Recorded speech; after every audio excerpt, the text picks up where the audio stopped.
with RJ Anusha. Radio city నువ్వు నేను సినిమాలో ఇవాల్టి సినిమా ఖూబ్సూరత్. ఈ సినిమాని డైరెక్ట్ చేసింది శశాంక్ ఘోష్. ఈ సినిమాలో Sonam Kapoor, Fawad Khan lead roles play చేయడం జరిగింది. 19 సెప్టెంబర్ 2014 లో రిలీజ్ అయిన ఈ సినిమా ప్రేక్షకుల మనసుకు ఎంతో చేరువైంది అనడంలో సందేహమే లేదు. ఈ సినిమాలో చూసుకుంటే మొత్తానికి 7 పాటలున్నాయి. అందులో స్పెషలీ నా ఫేవరెట్ మాకా ఫోన్ అనే ఒక సాంగ్, ఆల్సో అభితో పార్టీ షురూ హుయి ఏ సాంగ్. అసలు అన్ని సాంగ్స్ చాలా బాగుంటాయి తెలుసా ఇందులో. మరి అస్సలు లేట్ చేయకుండా సినిమా విషయానికి వస్తే, మృణాలిని మన మిల్లీ తనొక ఫిజియోథెరపిస్ట్ అన్నమాట. తనొక కోల్కతా బేస్డ్ క్రికెట్ టీమ్ కి వర్క్ చేస్తూ ఉంటది. లౌడ్ పంజాబీ మదర్ మంజు తనకొక మంచి చార్మింగ్ మ్యాన్ ని చూసి పెళ్లి చేయాలి అనుకుంటది. తన సర్వీసెస్ అన్ని చూసి రాజస్థాన్ లో ఉండే ఒక రాయల్ ఫ్యామిలీ తన్ని పిలిపించుకుంటారు. వెరెన్ అక్కడ కింగ్ అయినటువంటి శేఖర్ సింగ్ రాథోర్ కి సర్వీస్ చేయడానికి ఆయన ప్యారలైజ్ అయి ఉంటారు. అండ్ తనకి చెప్పారు ఆల్రెడీ 40 డాక్టర్లు ఈ డిమాండింగ్ జాబ్ ని వదిలేశారు అని. మిల్లీ రాయల్ ప్యాలెస్ కి ట్రావెల్ చేస్తుంది. And she meets the discipline-oriented queen Nirmala Devi.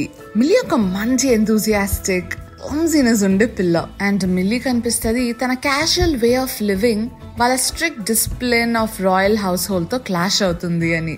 అక్కడ ప్రిన్స్ ని కలుస్తుంది, Vikram Singh Rathore, whose distant personality makes him similar to his parents. అక్కడ youngest child princess of the family అయినటువంటి దివ్య రాథోర్ తో మిల్లీ మంచి ఫ్రెండ్ గా మారుతుంది. And she encourages her passion for cinema against the family's wishes and she studies business management. అయితే ఇక్కడ king అయినటువంటి Shekhar milli prescribe చేసిన ఎక్సర్సైజెస్ అన్ని అవాయిడ్ చేస్తారు. ఈ కొరకై she turns to Vikram for help and he gives Millie the same answer that Nirmala gave her. If she can't stand the heat, she might as well get out of the kitchen. Milli చాలా frustrate అయిపోతుంది and tells them that they should be helping Shekhar, accusing them of being stubborn, rigged and self-centered. Milli వదిలేసి వెళ్ళిపోదాం అనుకుంటది.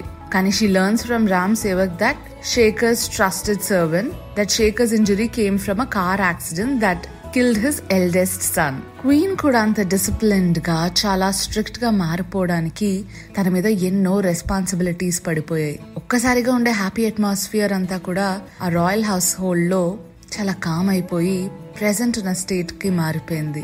Milli shames Shekhar into getting over his guilt and tries to be friend with him.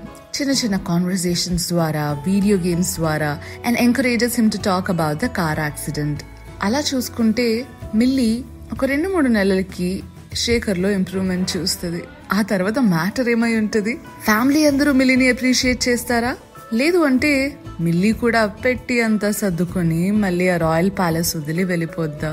By the way, ఆ prince కి మిల్లీకి మధ్య story ఏం నడుచుంటది? ఇవన్నీ తెలుసుకోవాలి అంటే సినిమాని రిపీట్ వేసుకుని చూడాల్సిందే. అదబ్బా నువ్వు నేను సినిమాలో ఇవాల్టి సినిమా ఖూబ్సూరత్.